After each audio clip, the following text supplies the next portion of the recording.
이번 단원에서는 다양한 공식들을 공부해야 합니다. 쏟아지는 정보의 양이 한 번에 바로 이해되기에는 어려울 것이라고 생각합니다. 하지만 학습하는 내용들을 그나마 최대한 효율적으로 머릿속에 저장하기 위해서는 이번에 무엇을 배울 것인지에 대한 체계화가 사전에 이루어져야 하고, 또 공식의 최종 결과만 보면서 달달달 형태를 암기하는 것이 아니라 공식의 각 부분이 왜 이러한 형태여야 하는지에 대한 이해가 기반이 되어 주어야 합니다. 나중에 시간이 지나서 공식과 많이 친숙해진 상태가 되면 순식간에 공식을 떠올리고 활용할 수 있게 될 텐데요. 그 경지에 최대한 빨리 이르기 위해서는 우선 아직 공식과 친숙해지지 않은 동안에는 끊임없이 유도 과정을 상기하고 적어보고 반복하는 과정이 필수적이라고 생각합니다. 이렇게 유도 과정을 계속해서 반복적으로 짚어가면서 외운 공식은 공식의 최종 형태만 외운 경우보다 확실히 쉽게 잊어버리지 않습니다. 공간 속을 누비고 있는 어떤 유체 입자의 프로퍼티 변화를 표현하는 관계식에 대해 알아볼 것이고, 그 다음으로 질량 보존이라는 원리로부터 유도되는 컨티뉴이티 이퀘이션에 대해 알아볼 것이고, 마지막으로 리니어 모멘텀 보존이라는 원리로부터 유도되는 나비에-스토크스 이퀘이션에 대해 알아볼 것입니다. 이 2번과 3번 내용은 이전에 공부했던 레이놀즈 트랜스포트 시오롬과 밀접한 연관이 있기 때문에 이에 대한 이해가 먼저 이루어져 있다면 이해에 더 유리할 것이라고 생각합니다. 이 1번 학습 내용으로 넘어가기 전에 그레디언트의 핵심적인 개념에 대해 간략하게 짚고 넘어가도록 하겠습니다. 어떤 함수 fx가 있을 때 x값이 a에서 b로 변화했다고 하면 함수값 f의 증감량은 어떻게 구할 수 있을까요?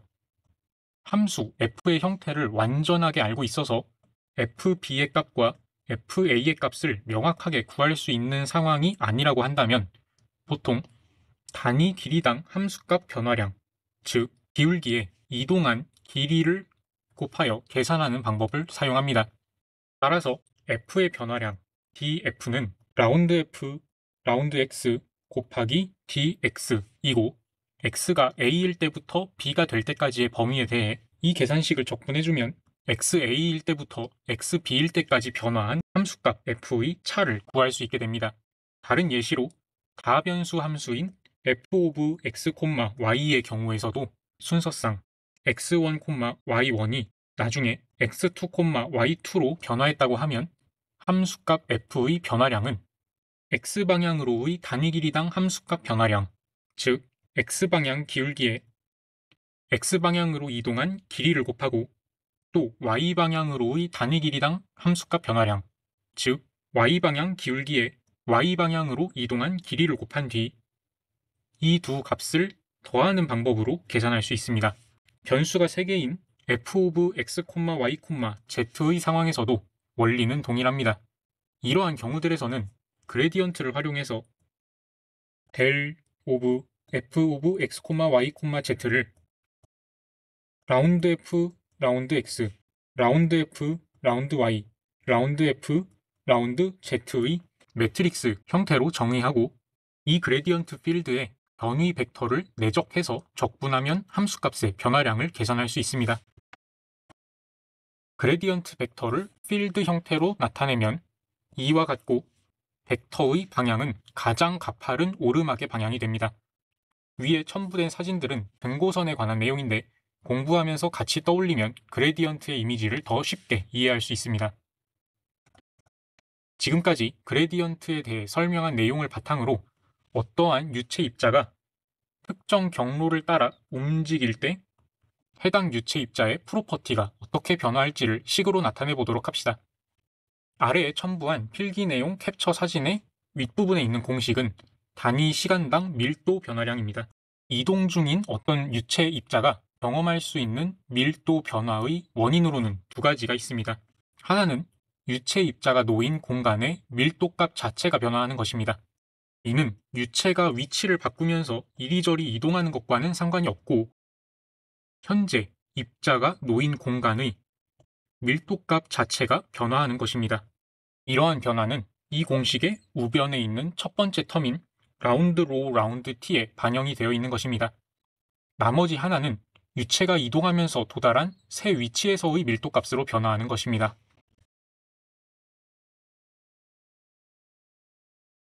이는 앞서 그레디언트에 대해 공부하면서 이야기했던 접근법대로 밀도의 그레디언트의 속도를 내적해서 단위 시간당 밀도 변화를 구할 수 있습니다. 자, 밀도 변화에 대한 설명은 여기까지 하고 이 캡처 사진의 아랫부분에 있는 공식은 단위 시간당 속도 변화량입니다. 이번에도 시간에 따라 공간의 속도값 자체가 변화하는 것과 유체 입자의 이동으로 인해 변화하는 영향이 모두 반영되어 있습니다. 깔끔하게 정리하면 어떠한 유체 입자의 단위 시간당 밀도 변화의 식 형태는 다음과 같고 어떤 유체 입자의 단위 시간당 속도 변화의 식 형태는 다음과 같습니다. 그렇다면 유체가 이동하면서 경험하는 압력 변화는 어떻게 나타낼 수 있을까요? 유체 입자가 경험하는 단위 시간당 압력 변화 dP, dT는 시간이 흐름으로써 유체가 놓인 공간의 압력값 자체가 변화하는 라운드 P, 라운드 T와 유체 입자가 이동하면서 새로이 이동한 위치에서의 압력값을 갖게 됨으로써 변화하는 압력 V, 그레디언트 P의 합이 됩니다. 정리하면 이와 같이 나타내어지겠죠. 이 세 가지 공식의 꼴을 보면서 규칙성과 원리에 대한 이해가 어느 정도 되었을 것이라고 생각합니다. 자, 그리고 이제 다음 2번 학습 내용으로 넘어가기 전에 레이놀즈 트랜스포트 시오롬의 개념에 대해 한 번 더 복습할 필요가 있겠습니다. 레이놀즈 트랜스포트 시오롬은 물질이 이동하는 상황에서 각종 프로퍼티들의 양적 분석을 할 수 있도록 해줍니다. 어떠한 픽스드 매스 시스템과 어떠한 컨트롤 볼륨 간의 관계를 등식으로 표현하고 이렇게 얻어낸 등식을 활용해서 유체의 각종 프로퍼티 값들에 대한 양적 분석에 활용할 수 있습니다.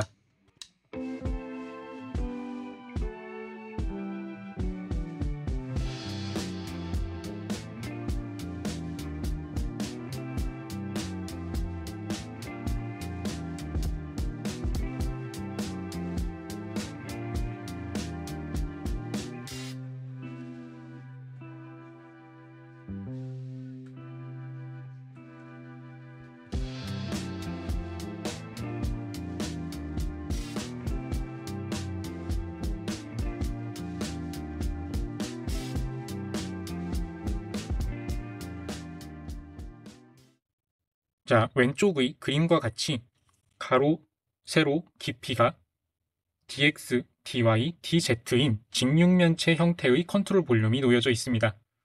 이 컨트롤 볼륨은 위치, 크기, 형태가 모두 변하지 않는 픽스드 컨트롤 볼륨이라고 생각합시다. 이 컨트롤 볼륨 중앙에서의 밀도 값은 로우이고 그리고 이 중앙을 통과하는 유체의 속도는 u, v, w라고 적겠습니다. 앞서 이동하는 유체의 프로퍼티 변화량에 대해 이야기했던 것처럼 이 공간에서는 시간에 따라 또 위치에 따라 밀도값과 속도값이 다를 수 있습니다. 즉, 이곳에서의 밀도와 속도값, 이곳에서의 밀도와 속도값, 그리고 컨트롤 볼륨 중앙에서의 밀도와 속도값 모두 다를 수 있다는 것이죠. 이 점을 염두에 둔 상태로 진행해 봅시다. 질량에 대해 서술한 레이놀즈 트랜스포트 시오롬의 공식 형태를 다시 적어보겠습니다.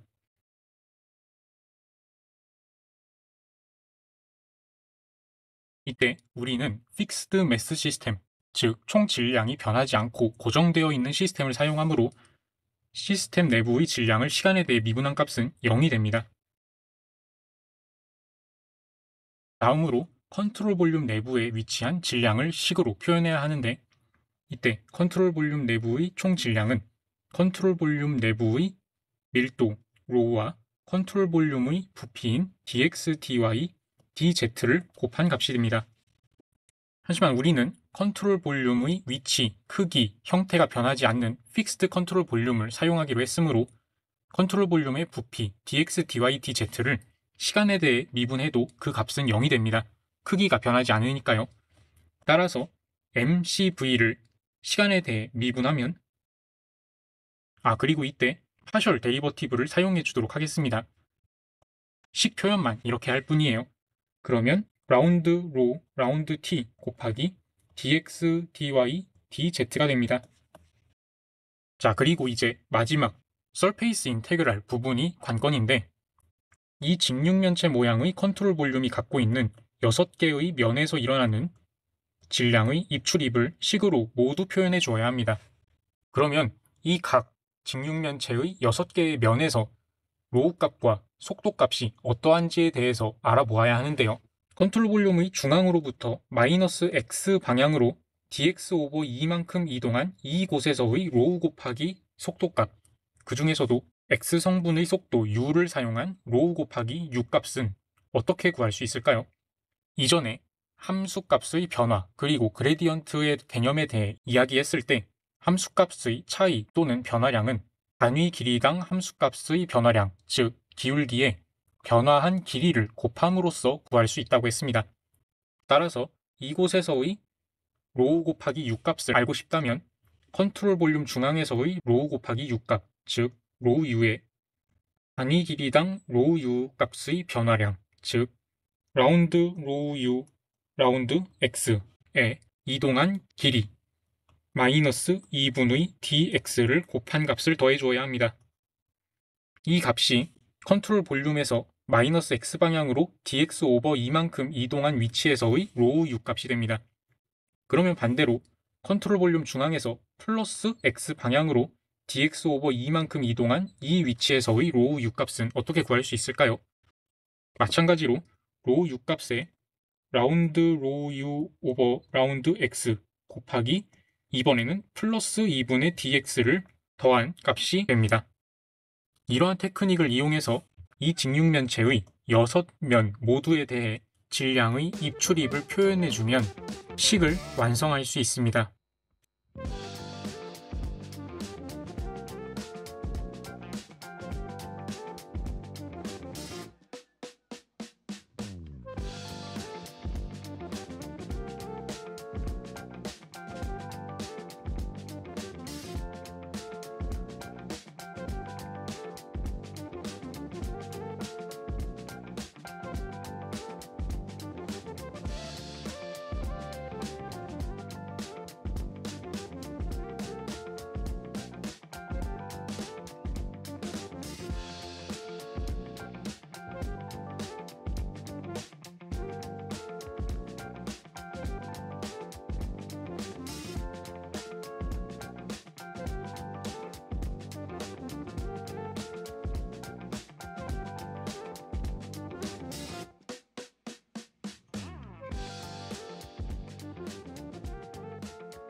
이렇게 구한 6개의 텀들을 모두 더해주게 되면 그 값이 곧 인테그랄 컨트롤 서페이스에 대해 로 vr.n hat 곱하기 da의 결과값이 됩니다.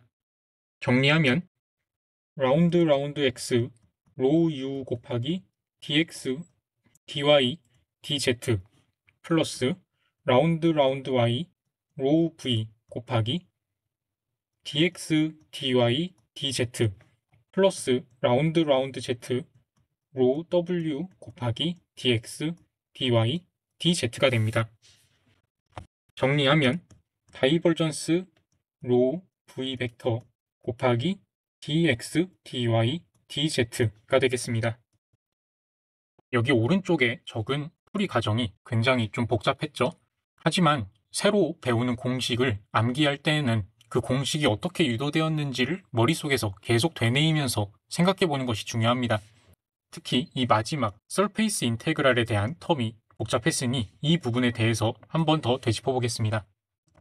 인테그랄 부분에서의 유도 과정을 조금 더 단순화해서 머릿속으로 되뇌이기 쉬운 형태로 다시 써보면 라운드 x 로우 u 곱하기 dx 그리고 이 질량이 통과하는 면적 dy dz 플러스 라운드 y 로우 v 곱하기 dy 그리고 이 물질이 통과하는 면적 dx dz 마지막으로 라운드 z 로우 w 곱하기 dz 그리고 이 물질이 통과하는 면적인 dx dy 이렇게 비교적 짧게 정리해서 적을 수 있습니다. 곧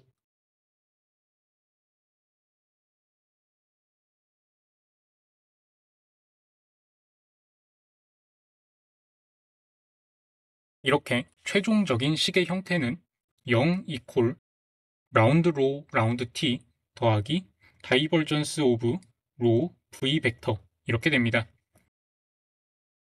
그리고 이 식을 우리는 컨티뉴이티 이퀘이션이라고 부릅니다. 자, 만약에 시간이 지나도 컨트롤 볼륨 내부의 프로퍼티 값이 변하지 않는다는 스테디 플로우 가정이 적용된다고 하면 공식이 어떻게 될까요? 프로퍼티를 시간에 대해 편미분한 값이 0이 되므로 0 이퀄 0 더하기 다이버전스 오브 로 V 벡터가 되겠습니다. 자, 만약 로 값이 변하지 않는다는 인컴프레서블 가정 하에서는 공식 형태가 어떻게 될까요? 로 값이 변하지 않는 상수라는 의미이므로 0 이퀄 다이버전스 오브 V 벡터가 될 겁니다. 특히 이 공식은 앞으로 굉장히 많이 사용될 것입니다. 이번에는 매스가 아니라 리니어 모멘텀의 컨저베이션입니다. 공식의 유도 방식은 앞에서와 동일합니다. 다만 이번에는 질량이 아니라 리니어 모멘텀이기 때문에 로우 대신 로 V 벡터를 적용해서 유도해 주어야 합니다. 레이놀즈 트랜스포트 시오럼 형태를 적어보겠습니다.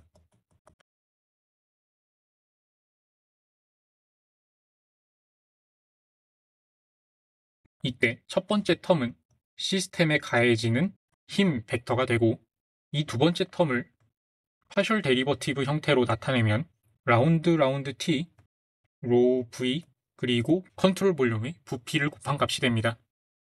그리고 꽤나 복잡해질 수도 있는 이 마지막 서페이스 인테그랄 부분은 아까 마지막에 조금 단순화시켜서 간단하게 풀이했던 방법과 같이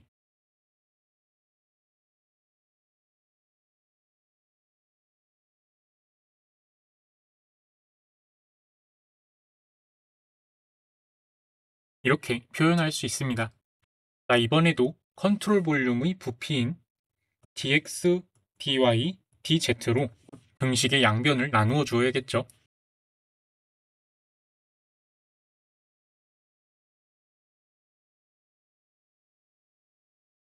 이렇게 간단하게 표현할 수 있습니다. 이어서 정리하면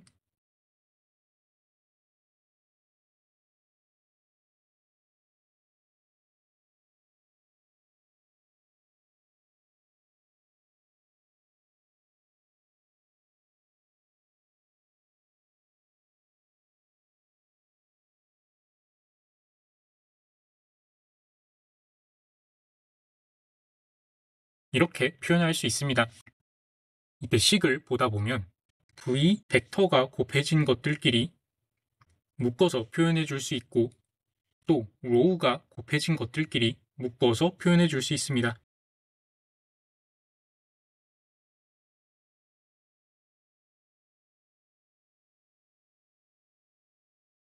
이때 이 값은 continuity equation에 의해 0이 되고 이 부분은 dv, dt와 같다는 것을 배웠습니다. 따라서 정리하면 rho dv, dt가 되는 것이죠.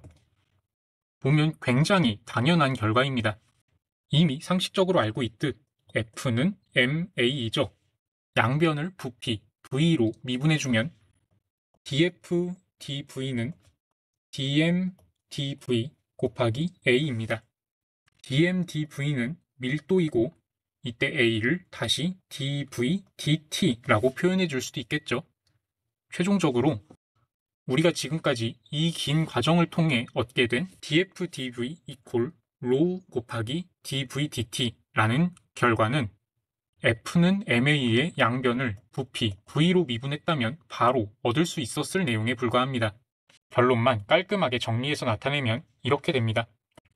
그런데 이 식이 유체역학에서 굉장히 유명한 나비에-스토크스 방정식의 앞부분입니다.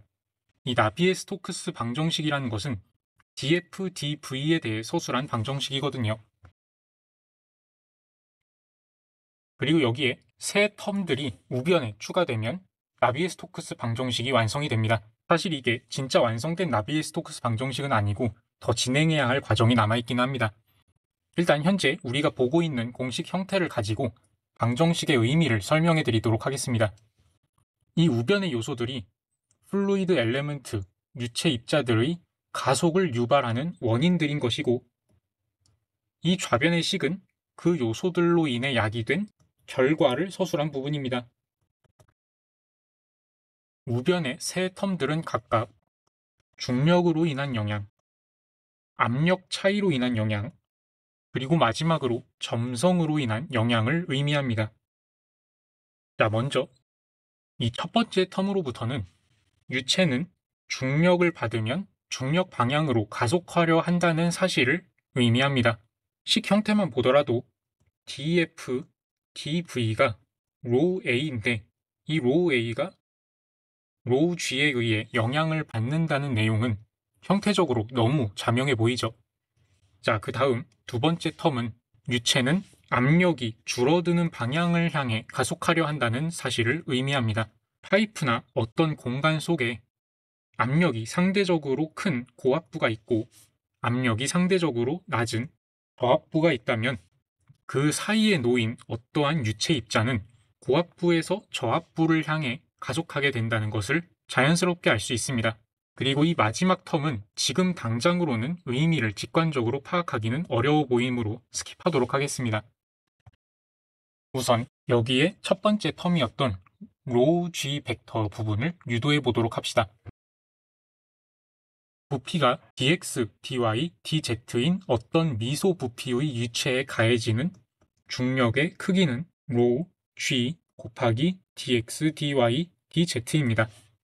그리고 먼저 이야기했듯 나비의 스토크스 방정식은 df, dv에 대해 서술하는 방정식이므로 형태를 맞춰주기 위해 힘인 F를 부피인 dx, dy, dz로 나누거나 미분해 주어야 합니다. 따라서 이렇게 되는 것이죠. 자, 다음으로 이 두 번째 그리고 세 번째 텀들을 유도해 보도록 합시다. 이 중력으로 인한 rho g는 부피가 dx, dy, dz인 이 미소 부피 전체에 힘을 가하는 것이었다면 이 압력 차이 그리고 점성으로 인한 힘, 이들은 이 미소 부피의 표면에 가해지는 힘들입니다. X방향, Y방향, Z방향 성분의 작용들을 나타내면 아래 그려져 있는 그림과 같습니다.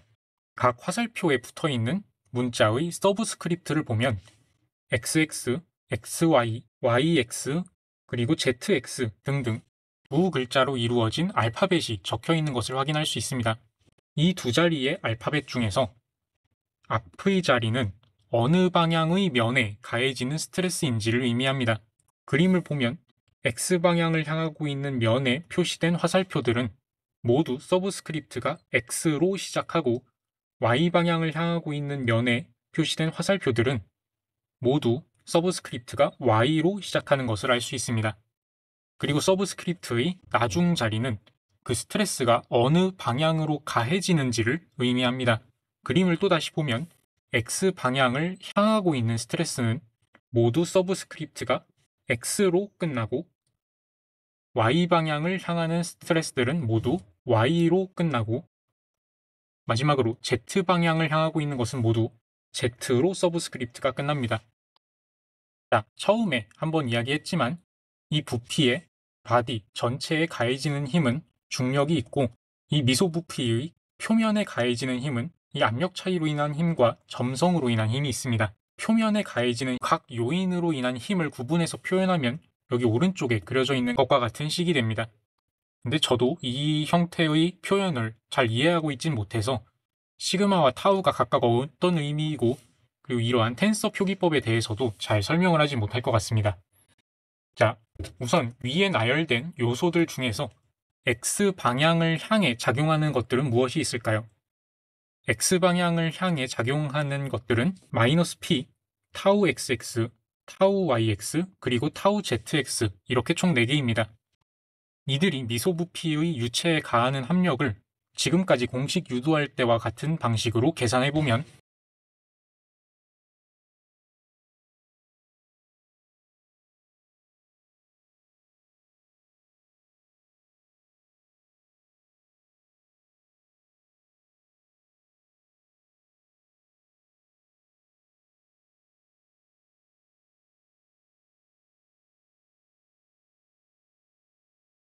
이와 같고 이때 나비의 스토크스 방정식은 df, dv에 대해 서술하는 방정식이므로 양변을 부피인 dx, dy, dz로 나누어 주면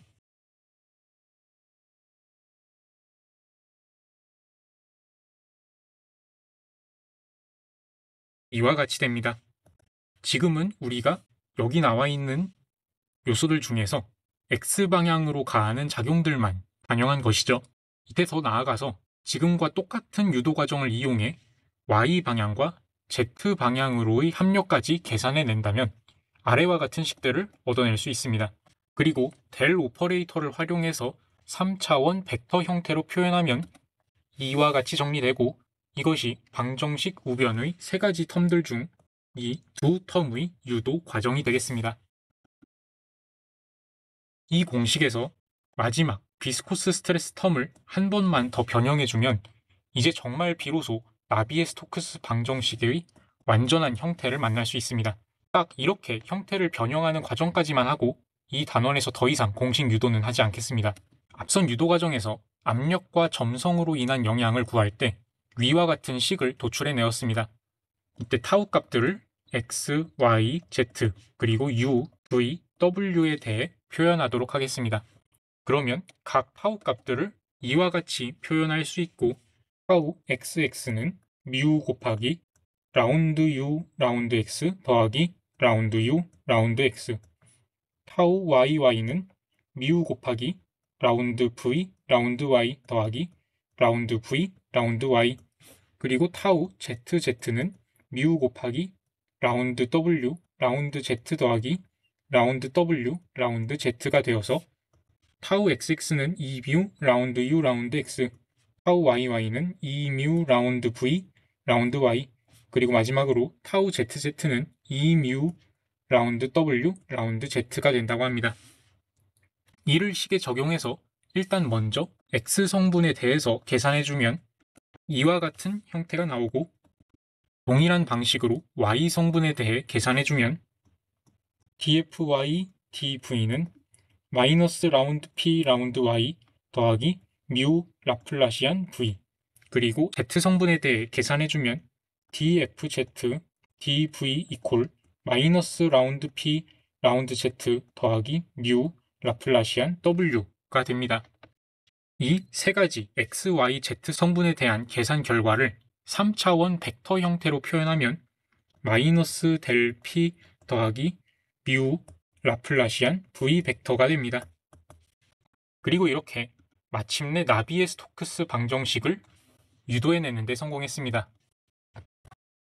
자, 그림에 표현된 문제 상황은 바닥면은 정지해 있지만 위엔면은 오른쪽을 향해 V의 속력으로 이동하고 있는 상황입니다. 그러면 이 내부에 있는 유체는 윗면이 오른쪽으로 이동하고 있기 때문에 덩달아 같이 움직이게 될 것이고 결과적으로 이러한 형태의 벨로시티 프로파일이 유도될 것입니다. 자, 첫 번째 가정 2D라는 것은 가로축 X, 세로축 Y 이 두 가지 좌표만 고려하겠다는 것입니다. 두 번째 가정 유니디렉셔널 플로우는 가로축 방향으로의 속력은 존재하지만 세로축 위아래 방향으로의 플로우는 없다는 것을 의미합니다.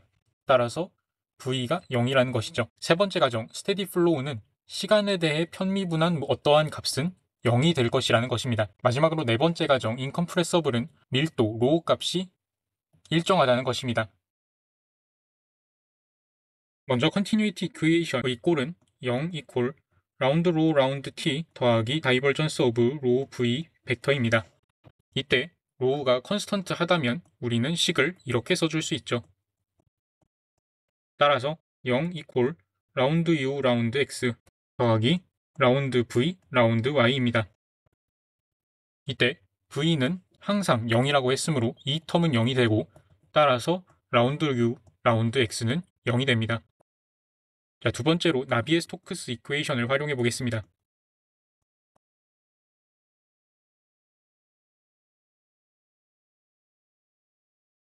자, 우리는 이 방정식 중에서 x방향으로의 분석만 하고자 하기 때문에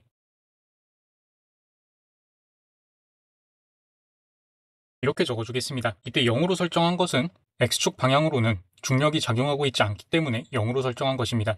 자, 이제 본격적으로 분석을 시작해보면 스테디 플로우 가정에 의해 이 텀은 0이 되고 플로우는 플레인의 무브먼트에 의해서 형성되는 것이지 중력이나 압력 차이로 형성되는 것이 아니므로 라운드 P, 라운드 X도 0으로 설정할 수 있습니다. 그러면 남아있는 요소들을 작성해보면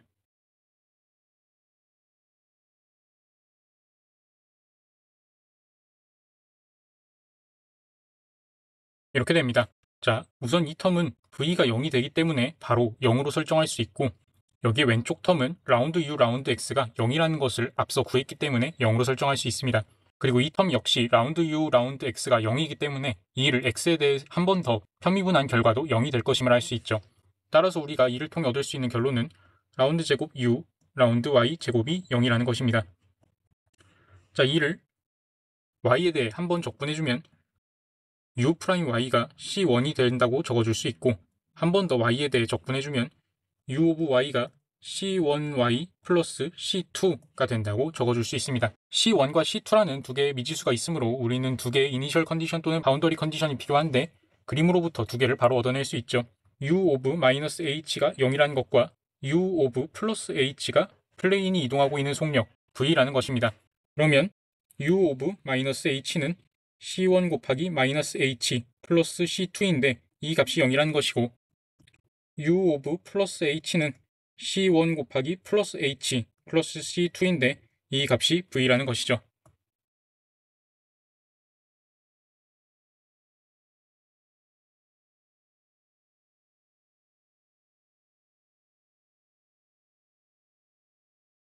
이렇게 벨로시티 프로파일 함수식을 얻어낼 수 있습니다. 자, 또 다른 문제 상황입니다.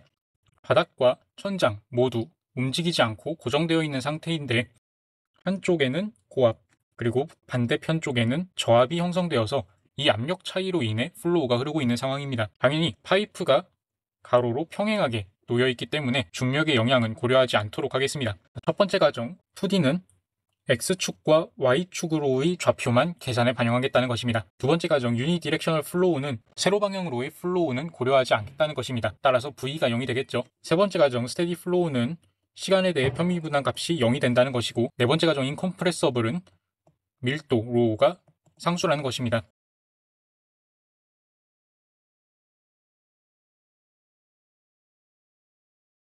여기서 V는 항상 0이기 때문에 이 텀은 0이 되고 따라서 우리가 얻어낼 수 있는 결론은 라운드 U, 라운드 X가 0이라는 것입니다. 이번에는 처음부터 X 성분에 대한 분석만 반영하는 식을 작성하도록 하겠습니다.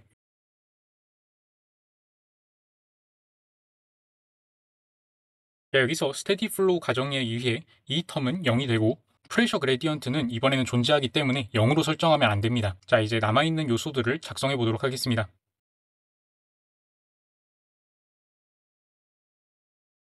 자, 이때 이 텀은 V가 0이기 때문에 바로 0으로 설정할 수 있고 이 텀은 앞서 라운드 U, 라운드 X가 0이라고 구해놓았기 때문에 0으로 설정할 수 있습니다. 그리고 이 텀 역시 라운드 U, 라운드 X가 0이기 때문에 이를 X에 대해 한 번 더 편미분한 값도 0이 될 것이기 때문에 0으로 설정할 수 있고 남아있는 요소들을 정리하면 이렇게 됩니다. 한번 Y에 대해 적분하면 U' of Y는 이렇게 되고 이를 한 번 더 Y에 대해 적분하면 이렇게 됩니다. 이번에도 역시 C1과 C2라는 두 개의 미지수가 존재하기 때문에 두 개의 이니셜 컨디션 또는 바운더리 컨디션을 필요로 합니다. 이곳과 이곳에서의 정보를 활용해서 C1과 C2를 특정해 줄 수 있겠죠. 그리고 사실 이 두 개를 적용하기 이전에 상식적으로 예측할 수 있는 시메트리를 적용하는 것도 가능합니다. 즉 함수가 우함수여야 되기 때문에 C1 값이 0이 되어야 한다는 것을 바로 적용해서 시작할 수도 있는 것이죠. 자, 그러면 U of Y가 2μ분의 1 곱하기 라운드 P, 라운드 X 곱하기 Y 제곱 더하기 C2라고 할 때 U of 플러스 H가 0이라는 것을 적용해주면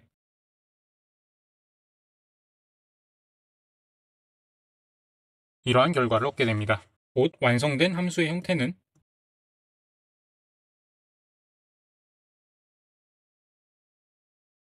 이렇게 됩니다.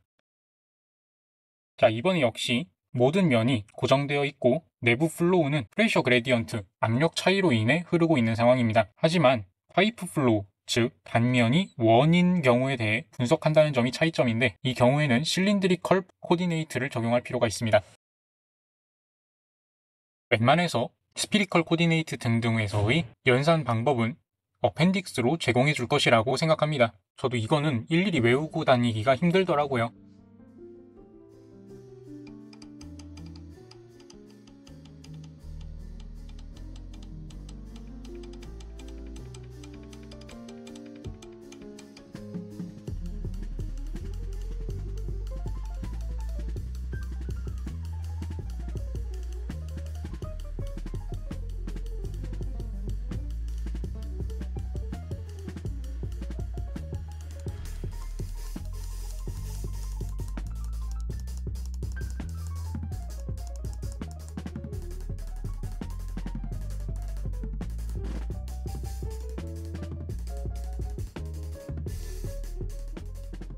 힘든 과정이었지만 결론적으로 식의 형태는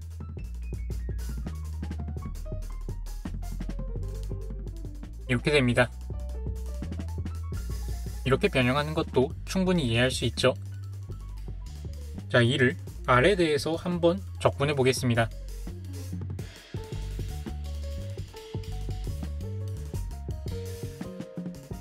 이렇게 되고 양변을 R로 나눠주면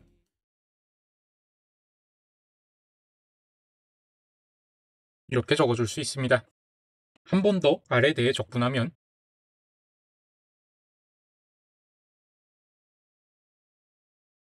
이러한 함수식을 얻게 되는데, 이번에 역시 C1과 C2로 미지수가 두 개이죠.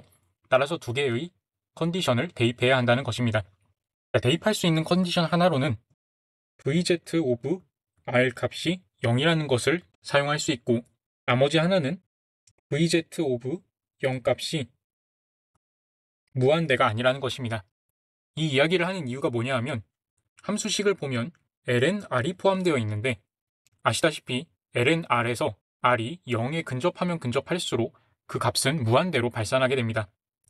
하지만 우리의 실제 속력은 무한대에 다다를 수 없으므로 C1이 0이 되어야 한다라는 결론을 내리는 것이 합리적이겠죠. 따라서 이 두 번째 컨디션에 의해 C1이 0이라는 것을 얻을 수 있고, 그 이후 첫 번째 컨디션을 대입하면 이렇게 되어서 C2가 4μ분의 1 곱하기 마이너스 라운드 P 라운드 R 곱하기 라지 R 제곱이라는 결론을 얻게 됩니다. 자, 이제 드디어 최종적인 식 형태를 적어보면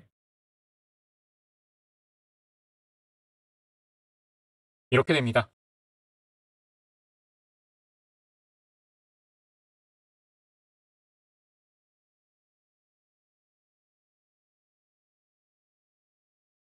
자, 이 중에서 라운드 V, 라운드 Y는 V가 0이 될 것이기 때문에 0으로 설정할 수 있고, 따라서 라운드 U, 라운드 X의 값이 0이 된다는 결론을 얻을 수 있죠.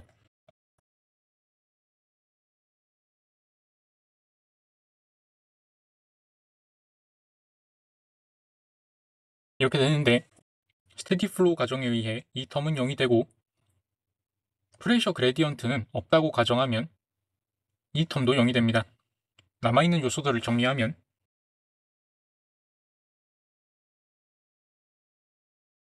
이렇게 됩니다. 이때 유니디렉셔널 플로우 가정에 의해 다시 이 텀은 0이 되고, 앞서 라운드 U, 라운드 X가 0이라는 것을 알아내었기 때문에 이 텀도 0이 됩니다. 또한 라운드 U, 라운드 X가 0이므로 이를 X에 대해 한 번 더 편미분한 값도 0이 됨을 알 수 있고, 남아있는 요소들만 정리하면 이렇게 되어서 이렇게 됩니다. 이를 Y에 대해 적분해주면 U 프라임 오브 Y는 마이너스 뮤분의 로 G 사인 세타 곱하기 Y 더하기 C1이 되고, 이를 Y에 대해 한 번 더 적분해주면 U 오브 Y는 마이너스 2뮤분의 로 G 사인 세타 곱하기 Y제곱 더하기 C1Y 더하기 C2가 됩니다. 자, 이번에도 역시 두 개의 컨디션을 적용해야 하겠네요. 자, 첫 번째 컨디션은 이곳에서의 정보를 활용해서 U 오브 0이 0이라는 것을 바로 캐치할 수 있습니다. 나머지 하나의 컨디션은 캐치하기가 좀 까다로울 수 있는데, 바로 이 지점에서의 정보를 활용하는 것입니다. 물 표면의 가장자리에서는 free surface, 즉 맞닿아 있는 물체가 없는 표면이 형성되어 있기 때문에 이곳에서의 마찰력이란 생길 수가 없습니다. 따라서 shear 스트레스가 0이라는 것이죠. shear 스트레스가 0이라는 것은 tau equal mu du dy 공식에서 알 수 있듯이 이 지점에서의 velocity 프로파일, 기울기가 0이 된다는 뜻입니다. 따라서 이곳에서 얻어낼 수 있는 정보는 U'H가 0이 된다라는 것이죠. 자, 첫 번째 컨디션을 적용하면 C2가 0이 됨을 알 수 있고, 두 번째 컨디션을 적용하면